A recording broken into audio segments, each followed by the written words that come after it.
Hello everyone, welcome to Seminar in Production Processes. I am Reden, Gocotano, Melecio, and I will be talking about traditional production, modern production, and quality management. Now I'm really excited to kick off this session today on our production processes. We're going to embark on our journey from the beginning of how things were made, that incredibly craft work of skilled artisans, all the way to the sophisticated connected factories we see dominating our industrial landscape today. We'll explore the evolution and the techniques and the critical role of quality management in shaping everything we produce. Let's dive and see how we transform the world of today. Alright, so what we are aiming for today, by the end of our time together, you'll clearly grasp what a production process entails and its core components. We'll then differentiate between job, batch, and mass production systems, helping you understand their distinct applications. Furthermore, we'll delve into modern techniques like lean manufacturing and Industry 4.0, which are shaping the future. Finally, you'll be able to apply quality management concepts to tackle real-world production challenges. Our main focus throughout: boosting productivity, enhancing flexibility, and ensuring top-notch quality. Now in this slide, let's talk about what is production process. So a structured transformation of resources into goods or services that create value. Now we have here a diagram.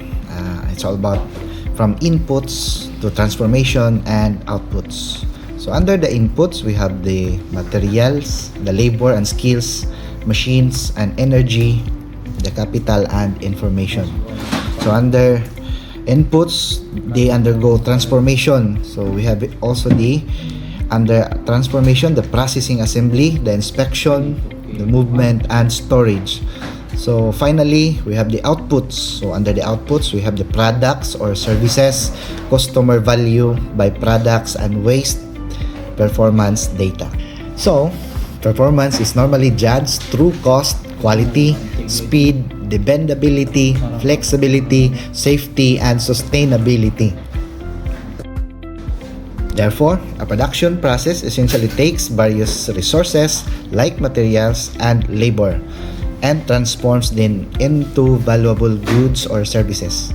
Think of it as a tunnel where your initial inputs go through a series of transformation, processing, assembly, inspection, and comes out as a final output. We evaluate this success based on factors like cost, quality, speed, and sustainability. Now, let's talk about evolution of production system. It is the industrialization change how work is organized, scaled, controlled, and improved. Now let's talk about the pre-1800s, wherein it is the craft production. Under this is the skilled artisans, and output is being customized. Now second, we have the 1800s. So talking about this, we have the mechanized factories. Under this is the steam power and specialized machines. Now let's go to 1910s and 1950s. So let's talk about mass production. So under mass production is the standardization and moving assembly lines. Now let's moving forward to 1970s to 2000s. We have here the lean and flexible production. So under this is the waste reduction, the cell, the CNC, and the GIT. Now last is we have the 2010s to present. Now we'll talk about the smart manufacturing we have now. So under this is the connected, data-driven, adaptive systems. Now to sum it up, here on this slide, we map out the incredible journey of production system. The industrialization fundamentally reshape how we organize, scale, control, and enhance work processes. From custom work of pre-1800s artisans, we progressed to mechanized factories powered by steam. Then, mass production arrived, bringing standardization and assembly lines. More recently now, we have the lean and flexible production emphasizes efficiency and waste reduction. And now we're immersed in smart manufacturing driven by connectivity and data, making system truly adaptive. Let's talk about traditional production. System developed before highly connected and data-driven manufacturing. Under traditional production, we have here labor-centered. The human skill and direct supervision are central to output. And we have here the sequential workflow. Work moves through fixed stages or departments. And we also have physical inventory buffers. So the stock is often used to protect against uncertainty. And we have limited real-time data.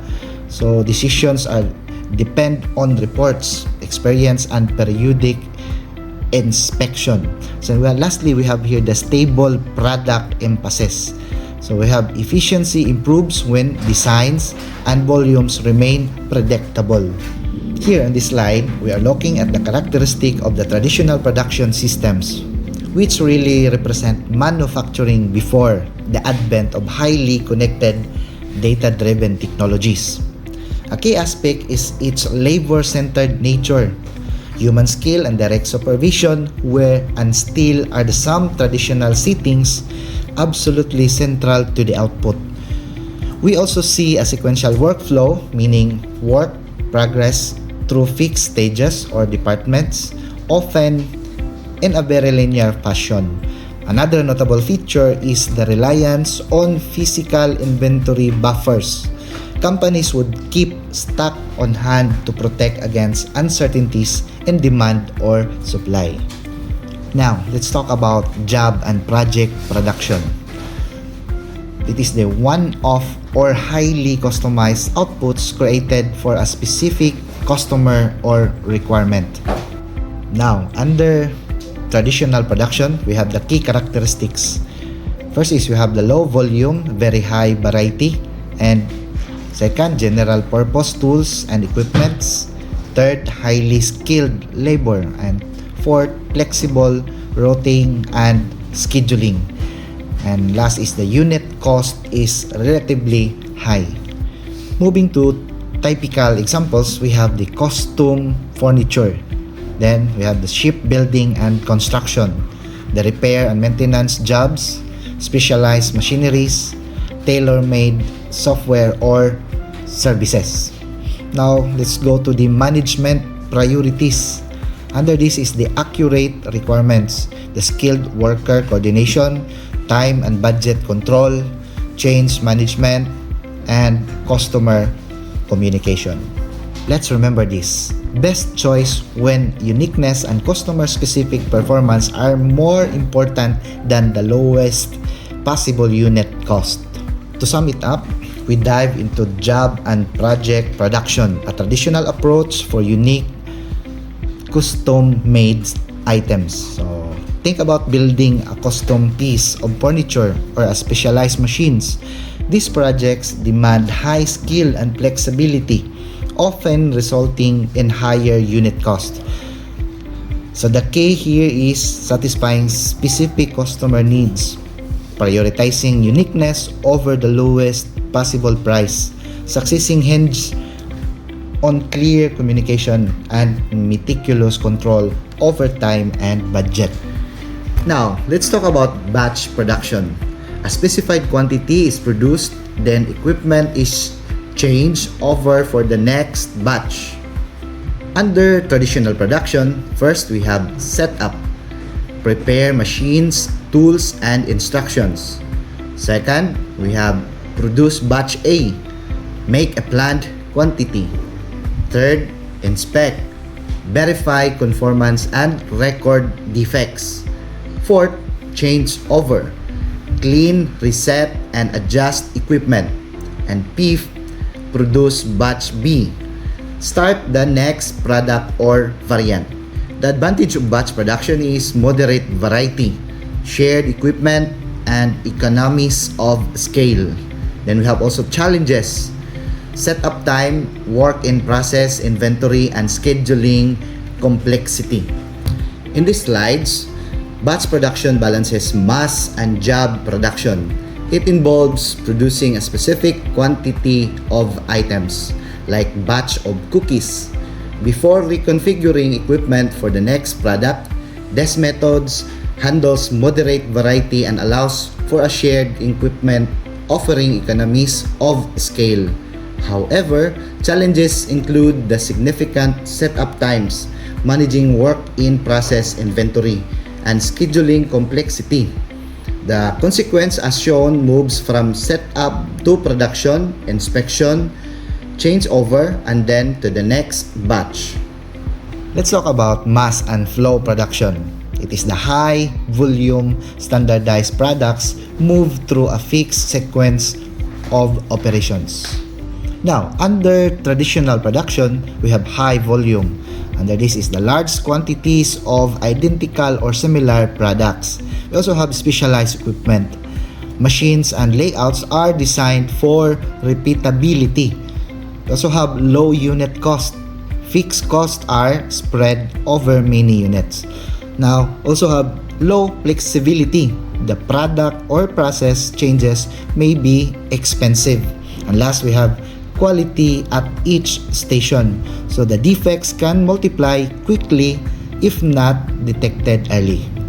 To sum it up, talking about mass and flow production, this is where we see high volume standardized products moving through a fixed sequence of operations. Think about that famous 1913 Ford assembly line. It truly revolutionized how work has paced and goods were handled. This approach brings incredibly low unit cost because we spread those fixed expenses over many units. However, this efficiency comes at a price. Low flexibility, then changing products or process can be quite expensive here, and quality needs to be perfect at various stations as defects can multiply very quickly. Now, let's go to traditional production system compared. So we can see here the table. We have the dimension, the job project, the batch, and the mass flow.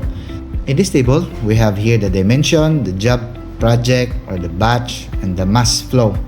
So this slide summarizes the different traditional production system we have discussed. So it's crucial to understand that no single production type is inherently superior. So the ideal choice always depends on your specific market and product's strategy.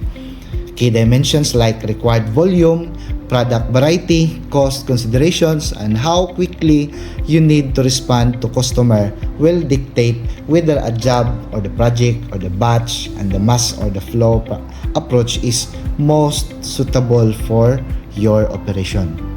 Now, let's talk about modern production techniques. So it is the contemporary systems improve responsiveness through technology, process design, and the real-time information. Under modern production, we have the lean and GIT. So here we have the remove waste and produce to demand.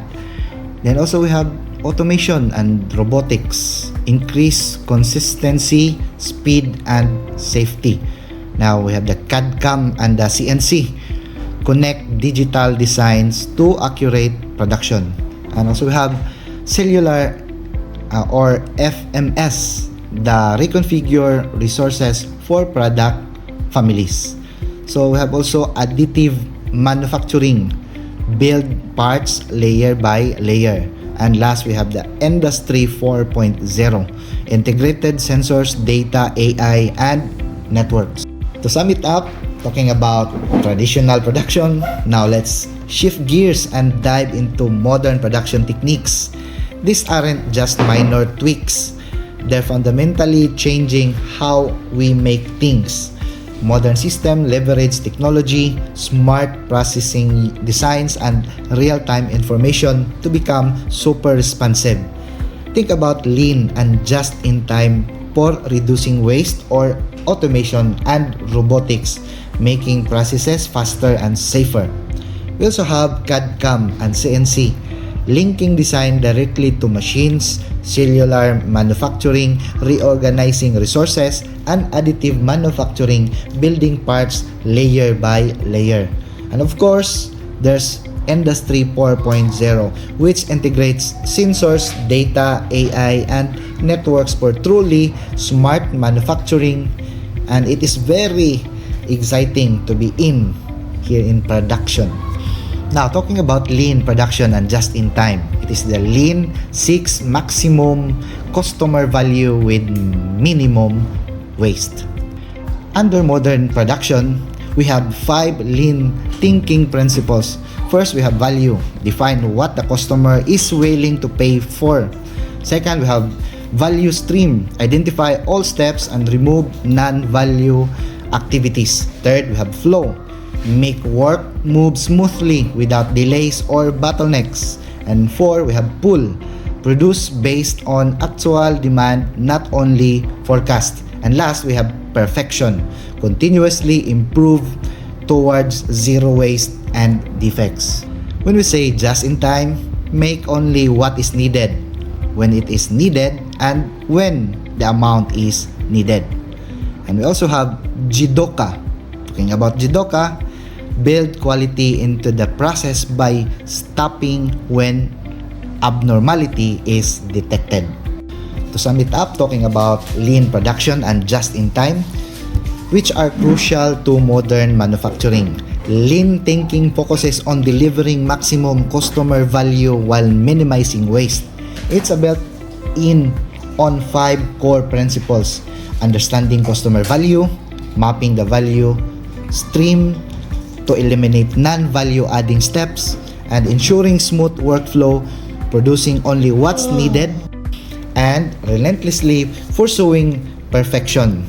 Just in time, or GIT, is a key component, ensuring we only make what is needed, precisely when it is needed, and when exactly the exact quantity. This approach is alongside Jidoka, which builds quality into process by stopping production at the first sign of an abnormality, helps prevent defects from multiplying, and it is about efficiency and continuous improvement. Now, let's talk about automation, robotics, and digital machining. So it is that technology performs repeatable tasks while people focus on design, supervision, improvement, and problem solving. Under modern production, we have industrial robotics, the welding, painting, assembly, handling, packaging, and inspection. So we also have the CNC machines. The computer-controlled machining improves accuracy and repeatability. And lastly, we have CAD/CAM integration. We have the design data flows directly into process planning and machine instructions. To sum it up, talking about how technology automates repetitive tasks, think about the industrial robots welding cars or handling packages. They bring consistency and speed. Then there are CNC machines. These computer-controlled devices improve accuracy for machining, which makes huge difference in quality.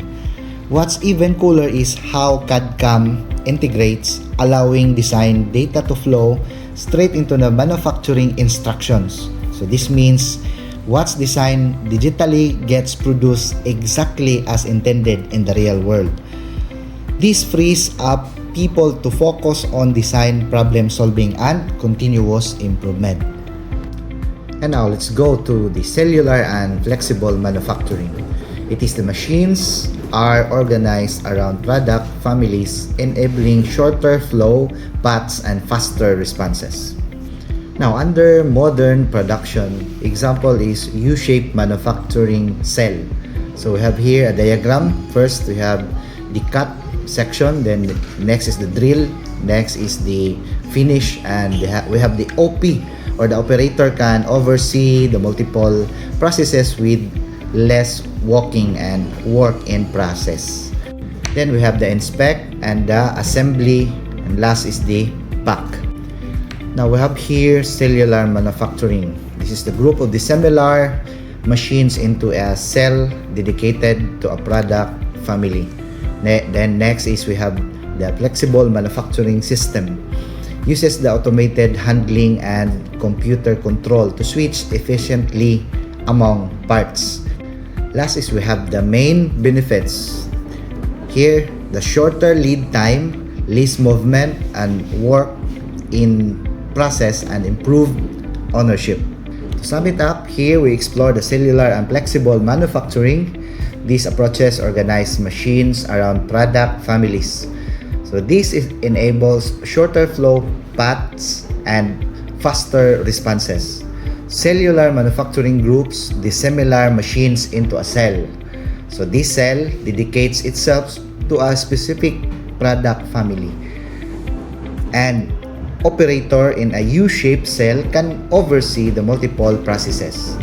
This reduces walking and work in process. Flexible manufacturing systems used to automate handling and computer control. So they efficiently switch among different parts. These systems offer significant benefits and including the shorter lead time and less movement, lower work in process, and improved ownership. Now, under modern production, we have here a table that states with the aspect and the subtractive and the additive. So when we talk about the method of subtractive, we have to remove material, and when we talk about the additive, we have to add material. So it is best for conventional precision parts, and when we talk about additive, we have complex shapes and prototypes. So tooling, it is often required in subtractive, but in additive it is often minimal. Then we have also material waste, may be significant under subtractive, and under additive it is usually lower. Then last is we have the economics, strongly for repeat production, but in the additive, strong for low volume customization. So digital production enables rapid prototyping, customized parts, and decentralized manufacturing. To sum it up, manufacturing in additive, also known as 3D printing, essentially is about transforming a digital design into a physical object by building it up layer by layer. So this is quite different from traditional subtractive methods, where you start with a block of material and cut away what you don't need.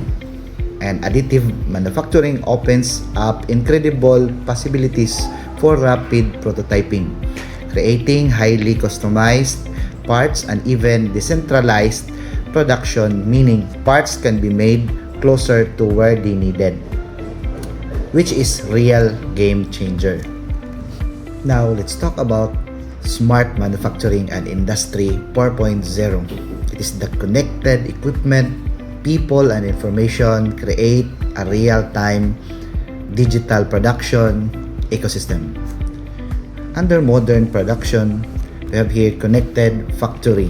So operational technology plus information technology plus trusted data, as you have seen in the diagram. In here, we dive into a smart manufacturing and industry 4.0, which really is about creating a connected factory. We're talking about integrating operational technology, our machines and robots with the information technology and reliable data. This creates a powerful digital ecosystem across four main layers: the physical machines, the connectivity that links them, the information systems that manage everything, and finally the intelligence layer powered by AI and analytics. Ultimately, this integration delivers awesome benefits like better visibility, adaptability, predictive maintenance, and complete traceability. It's truly transforming how we produce. Now let's talk about quality management foundations. The quality is not only final inspection. It is designed, controlled, assured, and continuously improved. Under quality management, we have here customer requirements. Next is the capable process and the conforming output. Then last is the customer satisfaction. When we talk about quality control or QC, it is the inspection, testing, measurement, and corrective action to control the output. And on the other hand, quality assurance or QA, it is the prevention-oriented activities that provide confidence that the process can meet requirements. And the last is talking about quality management system or the TQM. It is the organization-wide policies, the processes, the leadership, the customer focus, evidence-based decisions, and the continual improvement. So here we're talking about quality management foundations, which goes way beyond just checking a product at the end. It's about designing quality from the start, controlling the processes, assuring everything works right, and constantly making improvements. We'll explore the quality management system, including the ISO 901, which is essentially your holistic approach. Then we dive into a quality assurance, which focuses on preventing issues and quality control, which handles inspections and corrective actions. Ultimately, it all connects from customer requirements to satisfaction, ensuring a capable process leads to conforming output. Now, we talk about the PDC or the Plan, Do, Check, Act and the ISO quality management principles. Here, it is the continual improvement converts problem and evidence into better standards and performance. Under quality management, we have here the plan. The next is do. So we implement the process and collect the data. Then next is to check, to compare the results and targets the standards. And last is we have the act. We have to correct or standardize and improve. Then last is at the center, we have the continual improvement. We have 7 quality management principles. Here we have customer focus. Next is leadership. Next is engagement of people. Then the process approach and the improvement and the evidence-based decision making. Last is the relationship management. In the slides, it highlights the PDCA cycle. So a fundamental approach to continuous improvement. We plan our objectives and methods, do the work and collect data, check our result against targets, and then act to correct or improve. This cycle works hand in hand with ISO's 7 quality management principles, with emphasized things like customer focus, leadership, and evidence-based decision making, all driving forward better standards and performance. Now let's talk about basic quality tools. So it is the simple visual tools help teams identify patterns, causes, and variations and priorities. Under quality management, we have here the illustrative Pareto chart against the defects in 100 units. So first we have here the highest rating of defects is the loose wire. We have 38% loose wire. Second is the scratch, 25%, and wrong label, 17%, and the missing screw, 12%, and other is 8%. Under cause and effect, so we have to organize the possible root cause. Then when you say check sheet, we have to collect occurrence data consistently. And we talk about control chart, we distinguish the common special variation. And talking about histogram, it shows the distribution of measured data. Then we have also the scatter diagram. We have to test the relationship between variables. And last, we have the flow chart or the stratification, the maps of processes or separates data groups. You know, we often talk about quality, people think about complex statistics, but it doesn't have to be that way. So this slide introduces some fantastic simple visual tools that really can help teams figure out what's going on. So we're talking about things like Pareto charts, which helps us focus on the biggest problems first, and the cause and effects diagram, which are great brainstorming root causes. Then these are the practical everyday tools that empower everyone to understand patterns, identify issues, and prioritize improvements in a clear, straightforward way. And now let's talk about the traditional versus modern production. It is a conceptual comparison. So we have here the color coding of the diagram. The gray part is the traditional and the green part is the modern. As we can see here, we have the comparison of the traditional and the modern production. So it goes to show that modern has the highest rating. Here in comparing traditional versus modern production, and it is a conceptual look. Modern systems typically trade rigid efficiency for greater visibility, flexibility, and responsiveness. Remember, simple buying new equipment doesn't guarantee improvement. We still need strong process discipline and capable workforce. Data should help us make timely decisions, not complicate things further. Building quality into every production stage is crucial. Finally, always choose technologies that truly solve a customer or process need. Now, we have here integrated example. The small electronics assembly. So it is a stage improvement journey combines process, redesign, technology, and quality management. Before, functional layout with long material travel. And improvement action is create a product family cell. And the expected result is shorter flow path and faster feedback. Then before, large batches and high work in process inventory. Then improvement action is use pull signals and smaller batches. An expected result, lower work in process and shorter lead time. Before, defects found mainly at final inspection. Improvement action, the standardize the work and mistake-proof critical steps.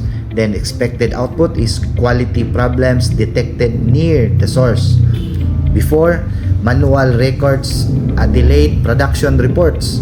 Then improvement action, add barcode, traceability, and simple dashboards. And expected results, better schedule, visibility, and accountability. Then before, frequent shortage and rework. Improvement action, use Pareto analysis and PDCA on top defects. Then expected result, more stable output and customer response.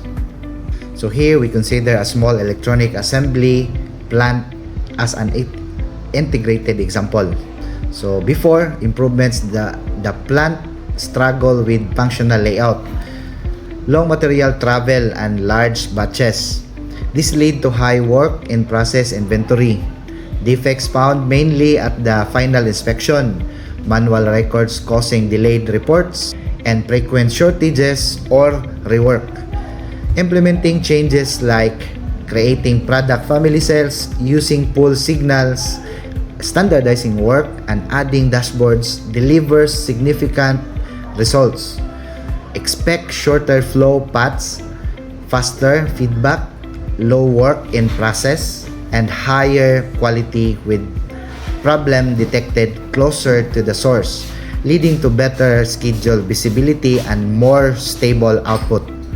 So now we have here the key takeaways. So production strategy aligns people, processes, technology, and quality with customers' needs.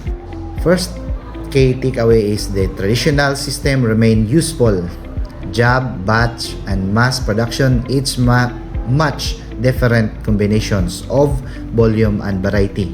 Second is the modern production is an integrated system. Lean methods, flexible layouts, digital tools, and automation should reinforce one another. Third is quality must be built in.